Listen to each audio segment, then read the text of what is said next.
그 영어를 해봐서 알겠지만 영어 실력과는 별 관계가 없습니다. 그건 제가 늘 예를 들지요. 우리말 실력하고 국어 시험하고 관계가 없듯이 같은 거예요. 그거는 독해력입니다. 번역의 능력이 아닌 독해력. 그래서 우리말로 자꾸 내가 얘기할 때마다 영어 지문 만날 때마다 우리말로 예쁘게 독해하려고 번역하려고 애쓰지 말라. 멋지게 번역하려고. 번역 다 해놓고 이게 무슨 말이지? 이게 안 떠오르면 그건 말짱 도루묵이에요. 쉽게 뜻을 파악하라. 뜻을 알았죠?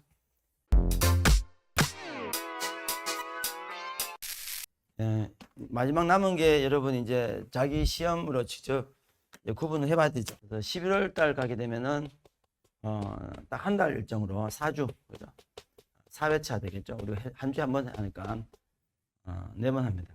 일단은 연대 고대가 반이 분리됩니다. 연대 반 고대 반 문제 다르죠. 포맷이 다르죠. 시험 다르죠. 그죠? 얘들은 120분 봐야 되고 얘는 100분 봐야 되고 요것도 연습을 해야 되니까 지금부터는 그죠? 그리고 문제도 1번, 2번이 둘 다 같은 분량으로 나오죠. 얘는 근데 1번, 2번 다르죠. 400자밖에 안 되고, 그죠? 2번은 또 1400자고. 이런 연습은 이제 필요합니다. 이건 11월 달부터 연습을 시키는데, 그러다 보니까 고대는 고대반, 연대는 연대반 막 섞어서 해버리면 연습이 안 되잖아요. 그죠? 이거는 글자 분량 규정은 없지만 보통 우리가 1000에서 1200자를 얘기하고 있죠. 연습할 때는. 그죠? 똑같이. 또 연대든 고대든 또 인문 사이가 또 분리됩니다. 연대반, 고대반 분리되고 다시 인문 사회 분리돼요. 이것도 문제가 다르죠. 그래서 그래요. 얘들은 문제가 크게 다르지 않습니다. 고대는 뭐 굳이 분리할 필요가 있을까라는 느낌이 조금 갖고 있는데 단 하나가 다르죠. 도표가 나온다. 그죠? 도표가 나오고 얘는 도표가 없다. 요거 하나만 다릅니다. 근데 연대는 그 도표가 나오는 것도 물론 다르지만 요건 어떤 본질적인 차이라기보다는 대신에 연대는 도표가 나오는 것도 다르지만 논제 유형이 너무 다르죠. 인문에서 나온 것이 이제 1, 2번 모두 비교가 나오고 있고 비교 나온 게 지금 2019부터다. 그죠? 19부터 2025까지 계속 그랬고 예외 없이 사회계열은 아주 도표가 이제 중요하다라고 보여요. 도표가 문제 중심이다. 그죠? 라고 이해하시면 되고 그다음에 또 하나 특징은 두 번밖에 안 되지만 최근 2년, 그죠? 2024, 2025. 최근 2년간은 또 비교가 출제가 안 됐어요. 이것도 좀 특이합니다. 근데 이건 아직은 믿을 필요는 못 됩니다. 그건 수시도가 그랬거든요. 수시논술이 연대에서 2년 정도 도표 출제 안 하다가 또 최근 2년 도표를 또 왕창 출제하고 있어요. 그래서 연대는 워낙 비교, 말이 조금 세죠. 그래서 최근에 비교를 출제하지 않고 있는데 수시에서 비교를 출제하지 않다가 최근에 2년 다시 출제하고 있는 걸 보면 연대는 원래 비교를 사랑합니다. 그래서 이거는 나온다라고 봐야 되는데 인문에서는 1, 2번이 모두 비교다라는 것을 오랫동안 가고 있어서 그럼 얘들은 이제 비교만 하니까 평가하고 설명 연습하지 않는가? 그렇진 않죠. 문제 풀어봐서 알겠지만 비교 문제가 비교만 자꾸 한다고 더 잘 풀리지 않습니다. 평가와 설명이 비교 다음 연장선이기 때문에 연습은 물론 시키겠지만 그래도 이 연습을 더 많이 해야 되는 거예요. 그죠? 그래서 우리가 연습을 할 때 이것 때문에 11월 한 달 동안은 이거 분리를 해야 됩니다.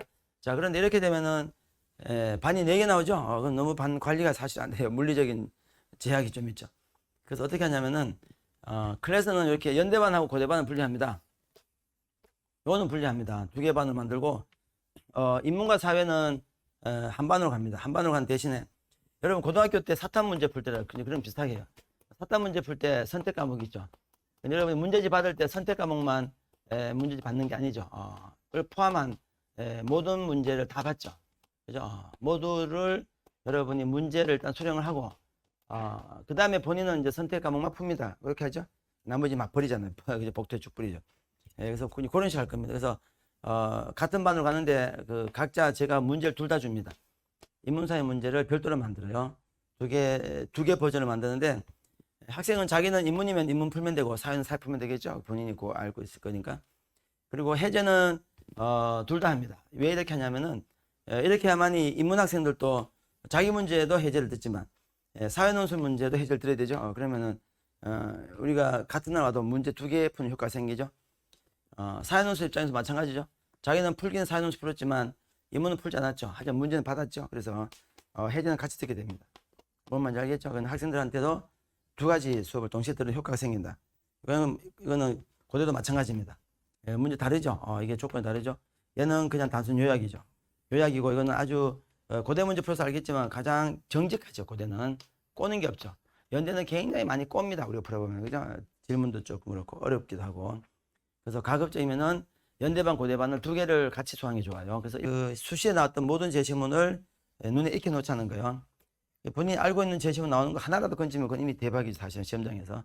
근데 지금 현재 2000년 이후로 거의 매년 거의 비슷한 게 계속 나오고 있거든요. 작년도 그랬고. 다른 학교는 잘 안 냅니다. 의외로 또 자기 학교 내더라고. 그러니까 연고대 그 논술 출제위원들이 그 수시랑 그 편입을 같이 출제하거든요. 영자신문 지금 현재 사설 요약하고 있는 게 절반, 사설 요약이만 6개면은 그중 3개는 영자신문 읽고 정리하라고 그랬는데 한국에서 나오는 영자신문을 말합니다. 그 미국 신문 다 영어겠죠 당연히. 근데 그거는 이제 미국 사정이 많단 말이야. 그래서 그 미국 시각도 많고 해갖고 논술은 항상 우리 시각에서 만들어집니다. 웬만해 갖고. 그래서 우리 시각이 좋아요. 그래서 영자신문, 우리나라 영자신문, 그죠? 우리나라 영자신문의 사설. 모든 신문은 사설이 있습니다. 사설도 못 찾고 있던데 에디토리얼이에요. 에디토리얼. 오피니언 이런 거 말고 칼럼 말고 그죠? 에디토리얼. 사설 에디토리얼 그죠? 이게 신문 사설인데 우리나라 제가 알고 있는 건 그래요. 코리아 헤럴드하고 그리고 코리아 타임즈라는 게 있었는데 보통 공부 용도는 이제 위에 게 더 좋다 그랬죠. 그죠? 영어식 표현은 밑에 게 더 좋습니다. 우리가 영작을 배우려고 하는 게 아니니까 영작은 이게 더 좋아요. 훨씬 더 매끄럽고 영어스럽습니다만 이건 약간 콩글리시 느낌 좀 나요. 우리나라 사람이 막 장문한 듯한. 하지만 공부하기는 어휘가 되게 좋아요. 어휘가. 그래서 어휘가 아주 풍부합니다. 그 영어를 해봐서 알겠지만 영어 실력과는 별 관계가 없습니다. 그건 제가 늘 예를 들지요. 우리말 실력하고 국어 시험하고 관계가 없듯이 같은 거예요.